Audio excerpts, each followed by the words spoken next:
कंगना रनावत के उस स्टेटमेंट के खिलाफ जो उन्होंने हाल फिलहाल में दिया है, जिसमें उन्होंने ये कहा कि आजादी जो है वो 2014 में हमको मिली और उससे पहले जो कुछ भी हमको मिला वो हमारे लिए भीख थी।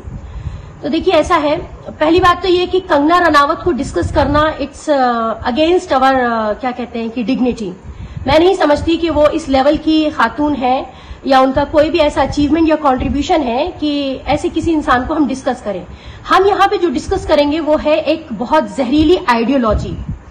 ये जो स्टेटमेंट है कंगना रनावत का, जिससे हमें ये पता चलता है कि नफरतें किस हद तक बीजेपी कामयाब हो गई है दिमागों में भरने के लिए, कि उन्होंने कहा कि 2014 में आजादी मिली। जी हाँ, आजादी जो है हमारे देश को बहुत सारी चीजों से मिली। अब हमारा देश सेफ नहीं है, सेफ्टी से आजादी मिल गई।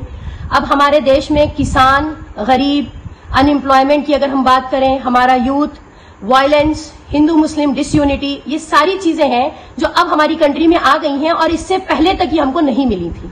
तो ये सारे कॉन्ट्रीब्यूशंस हैं बीजेपी के और आरएसएस आइडियोलॉजी के।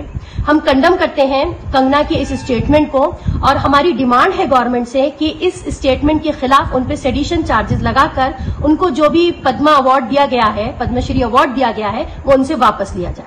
ये हमारी बहुत सख्त एक डिमांड है गवर्नमेंट से और इसके खिलाफ अगर जरूरत पड़ी तो हम इन फ्यूचर एहतजाज भी करेंगे।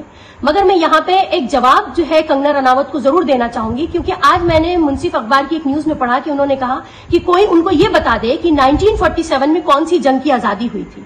तो मैं उनको बताना चाहूंगी कि मुझे उन पे पिटी फील हो रहा है कि शायद वो कभी स्कूल नहीं गई या शायद उन्होंने जो है कभी किताबों को नहीं खोला, वो नहीं जानती हैं, या वो बहुत ही इलिटरेट बैकग्राउंड से ताल्लुक रखती हैं कि आजादी की जो लड़ाई थी वो 100 साल से ज्यादा चली थी।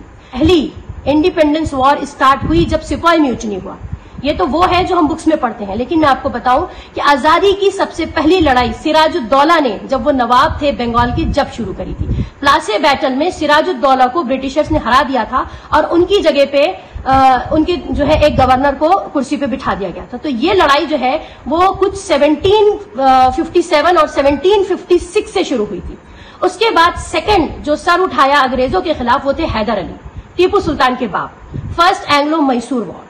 उसके बाद जो सर उठाया तो टीपू सुल्तान ने, और फिर सेकंड और थर्ड एंग्लो मैसूर वॉर होती रही और 17 साल तक अकेले टीपू सुल्तान जो थे वो अंग्रेजों से लड़ते रहे। जिस दिन टीपू सुल्तान की शहादत हुई उस दिन अंग्रेजों ने कहा कि आज पूरा हिंदुस्तान हमारा है। अंग्रेजों के खिलाफ जो लड़ाई थी वो कुछ 150 साल चली। ये कोई ऐसी जंग नहीं थी जो 2 दिन, 4 दिन, कुछ हफ्ते या कुछ महीनों में खत्म हो जाती। ये कोई जंग किसी किंगडम को हासिल करने की या किसी किले को जीतने की नहीं थी।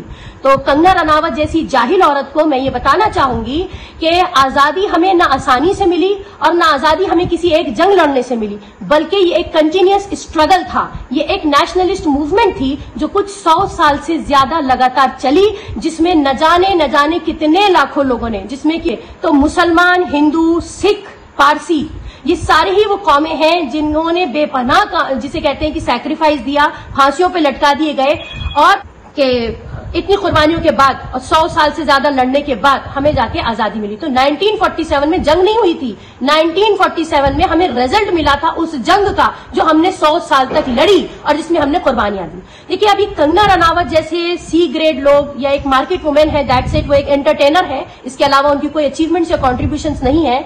अगर वो चाहती हैं कि वो सही मानों में जाने, उन्होंने पूछा, उन्होंने सवाल किया, उन्होंने चैलेंज किया है लोगों को, तो मैं चाहूंगी कि इंडिया गेट पर जो 65,000 लोगों की कुर्बानियां देने के बाद नाम लिखे गए हैं वो जाके उन 65,000 नामों को पढ़ें, उनको रीड करें और उसके बाद आकर फिर आजादी पे बात करें।